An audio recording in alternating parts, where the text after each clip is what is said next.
2005년 여름, 어두운 밤, 차도 안 다니는 한적한 도로를 지나는 두 차량. 뒤따라가는 차량은 안전거리를 확보하는가 싶더니 갑자기 속도를 높여서 앞차를 들이박는다.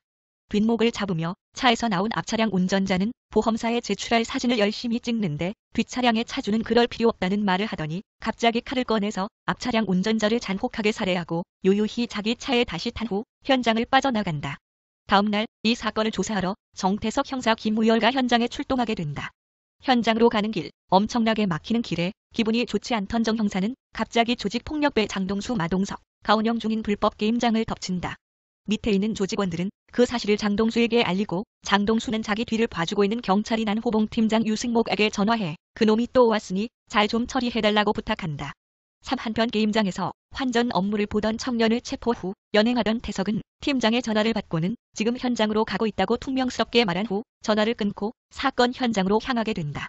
청년의 오토바이를 타고 현장에 도착한 태석은 감식반 팀장 차서진 김규리에게 사의를 듣고 현장을 둘러보는데 차 뒷범퍼에 남은 흰색 흔적에 관심을 보인다. 장면은 장동수와 허상도, 유재명과 비즈니스 이야기를 하는 곳으로 넘어간다.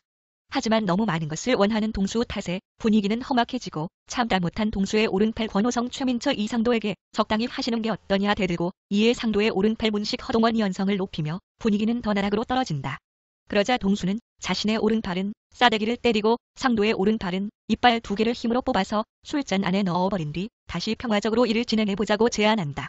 그리고 회장에게 전화로 상도가 행동은 저리 해도 머리는 좋은 놈이니 잘 알아들었을 거라고 전화로 알린 뒤 자기는 술을 마시지 않았으니 직접 운전해서 돌아가겠다며 조직원들을 따로 돌려보낸 뒤 차를 몰고 떠난다. 운전하던 장동수는 갑자기 뒤에서 누군가 들이받자 차를 세우고 밖으로 나온다. 동수는 대충 돌아가라고 했지만 뒷차 운전자는 다짜고짜 동수를 칼로 공격한다.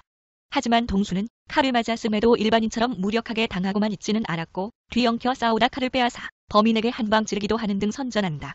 칼에 찔린 범인은 황급히 차로 도망가 가까스로 서 있는 동수를 들이받고 그대로 도주한다. 도주한 범인은 어느 길가에 차를 세워놓고 직접 상처를 처치한 뒤 근처 민가로 향하는데 범인을 본 개들이 마구 짖자 무슨 일인지 확인하러 나온 노인을 보곤 그대로 살해한다. 한편 칼을 맞고 차에 치인 동수는 병원으로 실려가 2시간에 걸친 대수술 끝에 겨우 살아남는데 오성은 동수를 공격한 것이 상도의 짓이라고 단정하고 곧바로 상도의 조직을 공격한다. 하지만 의식을 찾은 동수는 칼 맛이 달랐다며 상도의 짓이 아니라고 확신한다. 칼에 감정도 없고 우리 쪽 일을 하는 사람은 아니라는 것이었다. 한편 태석은 영화 처음에 나왔던 살인사건의 브리핑 중 팀장에게 다른 살인사건 몇 건의 정황을 제시하며 동일범에 의한 연쇄 사건이라고 주장하지만 묵살당한다. 태석은 동수를 공격한 자도 동일인이며 동수가 놈을 먼저 잡아 족치기 전에 잡지 못하면 다른 살인사건도 다 미제가 돼버린다고 설득하지만 동수의 뒤를 봐주고 있는 팀장은 들은 채도 하지 않는다. 결국 팀장에게 말해봐야 답이 없다고 판단한 태석은 동수를 직접 찾아가 증거를 찾고자 한다. 하지만 동수는 놈을 직접 잡아 족치고 싶었기 때문에 자신은 그냥 밤길에 미끄러워서 넘어진 거라고 못 박는다. 결국 말할 마음이 없다고 판단하고 돌아가는 태석. 하지만 태석은 그냥 돌아가지 않고 동수의 차를 찾아 여기서도 뒷범퍼에 흰색 흔적을 발견하고 동일범임을 확신한다. 한편 상도는 동수에게 찾아와 자신은 아무 짓도 하지 않았는데 동수네 조직이 찾아와 우리 조직에 손해를 입혔으니 이권을 넘기라고 말한 뒤 칼을 맞은 동수를 조롱하며 돌아간다. 동수는 사람을 불러 범인의 몽타주를 그리고 조직원들을 풀어 범인을 수색하기 시작한다. 장면은 바뀌어 늦은 밤 어느 휴게소에 있는 범인을 비추고 그 뒤에서 통화하는 트럭 기사가 나타난다. 기사는 전화로 자식 생일인데 어떻게 일을 할 수 있냐는 타박을 들었는지 그깟 자식보다 일이 더 중요하다고 언성을 높이는데 이를 들은 범인은 남자에게 자식이 생일이냐고 말을 걸며 다가간 뒤 무참히 칼로 찔러 살해한다. 그리고 애가 무슨 잘못이냐고 말하며 시체를 처리한 뒤 그의 트럭을 몰고 떠나는데 조수석에는 케이크가 놓여져 있었다. 그 케이크를 태연하게 손으로 집어먹는 범인. 그런데 트럭 뒷공간에서 동료 기사로 보이는 사람이 나오는데 그 후 트럭이 마구 흔들리다가 범행에 사용한 칼이 창문 밖으로 떨어져 며칠간 방치된다. 동수는 자신이 칼을 맞았다는 사실이 알려져 사업에 지장을 겪는다. 명예를 회복하기 위해 범인을 꼭 잡고 싶어하는 동수. 오성은 애들이 범인이 동수를 공격했을 때 탔던 차와 일건의 추가 살인 발견 그리고 범행에 사용된 것으로 보이는 칼을 확보했다 보고한다. 동수는 칼을 잘 챙겨두라고 일러둔다. 한편 태석은 동수를 찾아가 딜을 하기로 한다. 동수는 지금 자신의 처지를 설명하며 자신은 범인을 찾아내서 난도질한 뒤에 잘 보이게 걸어둬야 한다고 주장한다. 그리고 서로 공조해서 놈을 찾되 마지막에 붙잡는 자가 범인을 갖기로 결정한다. 태석이 범인을 잡으면 법대로 하고 동수가 범인을 잡으면 그대로 골로 보내는 것으로. 그리고 동수는 보험으로 태석이 자신과 손을 잡았다는 증거가 될 음성을 녹음했음을 보여주고 이를 보고 빡친 태석이 녹음기를 부수자 자신이 그럴 줄 알고 CCTV 영상까지 확보해놨음을 보여주며 허튼 생각하지 못하게 압박한다. 태석은 결국 동수와 손을 잡고 부하 형사 2명과 함께 팀을 짜고 수사에 들어간다. 또한 태석은 동수의 비밀 창고에 숨겨진 범인의 차를 제공받아 증거를 수색한 뒤 서진에게 분석을 요청한다. 서진은 그동안 죽은 사람들의 DNA가 나왔지만 범인의 DNA는 발견되지 않았다고 말한다. 동수는 오성에게 상도를 처리하라고 지시하고 오성은 전에 찾아온 칼로 상도를 처리한 뒤 칼을 그대로 그 자리에 남겨놓는다. 칼에서는 지금까지 살해당한 모든 사람의 DNA가 발견되어 사건은 공식적으로 연쇄 살인으로 전환되고 충남광역수사대가 파견되어 수사를 맡게 된다. 이에 화가 머리끝까지 난 태석은 동수를 찾아가 네가 한 짓이냐고 캐묻고 동수는 순순히 인정한다. 그리고 태석은 자신도 더 이상 이 공조에서 빠져나갈 수 없음을 깨닫는다. 한편 그즈음 범인은 TV에서 연쇄 살인범이 상도를 살해하였다는 뉴스를 보다 조용히 저건 내가 한 게 아닌데라고 말하고 어디론가 향하는데 상도의 장례식장의 부하들과 태연히 찾아간 동수는 올 줄 몰랐다는 문식에게 친구니까라고 답한다. 식당에서 부하들과 함께 앉아 식사를 하는 동수. 그런데 동수를 쳐다보는 누군가가 있었으니 바로 범인이었다. 범인은 잠시 밥을 먹으며 동수를 지켜보다 상도의 부하인 문식 허동원에게 누군가 내 칼로 허상도를 죽였다라고 쓴 봉투를 건네고 떠난다. 창고에서 동수는 태석과 그날의 일에 대해서 이야기하다가 무심코 자기가 범인의 가슴을 칼로 찔렀다는 말을 꺼낸다. 이 말을 들은 태석은 다시 한 번 차를 뒤지는데 핸들 커버에서 핏자국을 발견한다. 가져가려고 핸들 커버를 벗기는 순간 부하 여럿을 데리고 온 문식이 창고를 급습한다. 둘은 문식과 부하들을 상대로 거친 격투를 벌이는데 문식은 태석과의 격투 끝에 칼이 가슴에 꽂혀 그 자리에서 죽게 된다. 동수는 문식이 죽자 크게 동요하는 태석에게 자기가 알아서 처리할 테니 빨리 가라고 일가라고 포크레인을 동원해 문식을 공사장에 묻어버린다. 한편 범인의 또 다른 범행이 묘사되고 무대는 다시 강력반으로 옮겨진다. 팀장은 태석에게 납치 사건을 맡기러 왔다가 상처가 가득한 얼굴을 보고 놀란다. 태석은 연쇄 살인범이 오다니는데 납치 사건은 뭔 소리냐고 반발하지만 말다툼 끝에 결국 지시에 따르고 만다. 태석 팀은 피해자의 부인과 납치범 간의 통화를 감청한다.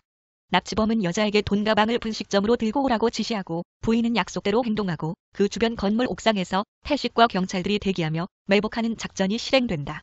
하지만 납치범은 미리 분식집에 가방을 맡아달라고 부탁해 놓았기에 분식집 아주머니가 가방을 받아든다. 태식은 일이 꼬였음을 느끼고 탄식하던 찰나 옆 건물 옥상에서 수상한 남자를 발견하고 추격전을 벌이지만 결국 놓친다. 태식은 분식집 아주머니를 취조해보지만 소주를 팔았다는 것 외에 별다른 단서는 얻지 못하고 작은 증거라도 찾기 위해 수거된 소주병을 죄다 뒤지는 중노동도 마다하지 않는다. 핸들 커버에 핏자국을 조사한 결과 실종인물이라는 말에 그의 집을 조사하던 중 사진이 발견되고 동수가 그린 몽타주와 비교하고 납치범이 연쇄 살인범이라는 것을 알아챈다. 그 시각 동수는 다른 조직의 사장들과 이야기를 하고 있는데 한 사장이 계속 허상도 이야기를 꺼내며 깝죽대자 결국 참지 못하고 그의 얼굴이 피떡이 되어 기절할 정도로 구타한다. 그리고 그 시각 태석으로부터 전화를 받고 살인범을 찾은 것 같다고 이야기를 한다. 그리고 태석은 동수에게 인질극을 할 때 감청했던 녹음본을 들려주면서 살인범이 맞는지 확인해달라고 부탁했고 동수는 사고를 당했을 때의 기억을 떠올리며 살인범이 맞다고 말을 한다. 살인범을 알아낸 동수와 태석은 조직원들을 풀어 통화 기록 추적으로 은거 지역을 알아내 살인범이 숨어둔 안산 일대의 모텔, PC방, 고시원 등을 이잡듯 수색하지만 아무런 수확을 얻어내지 못한다. 동수는 태석에게 이럴 때일수록 조직원들 사기를 위해 회식을 해야 한다며 우산을 쓰고 차를 기다린다. 그때 비를 맞는 여고생을 발견하고 동수는 여학생에게 우산을 건넨다. 태석은 여학생에게 이 아저씨 깡패라고 하니까 여학생은 태석 보고 아저씨가 더 깡패 같아요라고 말을 하고 버스를 탄다. 그리고 그 버스에는 살인범이 타고 있었지만 그 둘은 알아채지 못한다. 고깃집에 회식을 하고 있는데 여학생이 죽었다는 뉴스가 나오고 동수가 준 우산이 나왔다. 버스 노선을 바탕으로 수색을 해서 동수와 태석의 조직원들은 살인범이 묵는 숙소를 알아냈다. 그리고 주변에 잠복하는데 범인의 차가 나타난다. 범인은 뭔가 이상한 눈치를 채고 재빠르게 도주를 한다. 그리고 범인의 차를 들이받아 차를 세웠지만 살인범은 이미 도망갔다. 동수, 태석, 오성은 살인범의 뒤를 쫓는데 그 과정에서 오성은 결국 살인범에게 죽임을 당하고 만다. 그리고 동수는 핏자국을 따라서 노래방에 들어가게 되고 거기서 방을 하나씩 뒤지는데 울먹이며 신나는 노래를 부르는 수상한 방을 발견한다. 범인 김성규 도동수가 왔다는 사실을 눈치를 채고 화장실에서 칼을 들고 동수가 문을 열기만을 기다리는 상황이다. 그 상황에서 동수는 아예 문을 부수고 문째로 범인을 깔아뭉갠 후 후드려 패고 직접 처리하기 위해 비밀 창고로 끌고 간다. 범인은 의자에 묶여서 몸이 망신창이가 된 상태에서도 끊임없이 동수를 도발하고 동수는 마침내 그를 죽이려고 칼을 든다. 그 순간 태석이 차를 몰고 창고 안으로 들이닥쳐 동수를 지어버리고 동수가 정신을 못 차리고 있는 사이 경호를 체포해 데려간다. 그 후 태석은 동수의 사업장을 급습해 일망타진하고 지명수배당한 동수는 잠적해서 이 뉴스를 보고 치를 떤다. 연쇄 살인범 강경호는 현재 자기 범행을 입증할 확실한 증거가 없으며 설령 자신이 사형을 받게 돼도 어차피 죽지는 않는다며 태석과 검사를 도발한다. 한국은 사형을 집행하지 않으니까. 결국 경호의 재판이 열리고 경호는 물증이 없는데도 사형을 선고할 수 있느냐고 화려한 언변을 보이며 방청객에 있는 유족과 태석을 조롱한다. 하지만 태석은 묵묵히 그를 지켜보고 있는데 이윽고 검사는 그의 범행에서 유일하게 살아남은 피해자인 장동수를 증인으로 부른다. 장면은 어두운 뒷골목에서 동수에게 얻어맞는 태석의 모습으로 전환된다. 무슨 염치로 자기를 찾아왔냐고 분노하는 동수에게 태석은 동수가 상도를 죽였다고 인정하는 녹음 파일을 들려주며 자수하고 재판의 증인으로 서달라고 제안한다. 자기가 죽이려고 했을 때 놔뒀으면 이럴 것까지 없지 않았냐고 화내는 동수에게 태석은 법으로 놈을 죽이자고 설득한다. 다시 재판장. 동수는 당시 그렸던 몽타주와 습격당했을 때 생긴 흉터 및 자기가 범인에게 반격해서 생긴 흉터 등에 대해 증언하고 경호에게서 동수가 말한 것과 같은 흉터가 발견되자 장례는 술렁인다.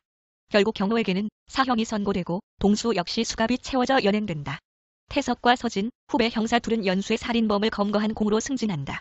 교도소. 호송 차량이 오자 많은 죄수들이 몰려와서 형님이 오셨다며 인사를 한다. 나무 그늘에서 무표정하게 성경을 보던 경호 역시 그쪽을 보는데 차량에서 내린 것은 바로 동수였다. 경호는 자기를 보고 씩 웃는 동수를 보고 매우 당황하는데 여기서 장면은 다시 한번 어두운 뒷골목으로 옮겨간다. 동수는 자기가 자수하고 증인으로 서는 대신 태석에게 한 가지 조건을 걸었던 것이었다. 바로 범인과 같은 교도소에 넣어줄 것. 영화는 샤워 중인 경호에게 밧줄로 보이는 뭔가를 들고 찾아온 동수가 사나이 셋이 목숨 걸고 게임을 했는데 끝장은 봐야지 라는 말을 던지며 험악한 미소와 함께 끝이 난다.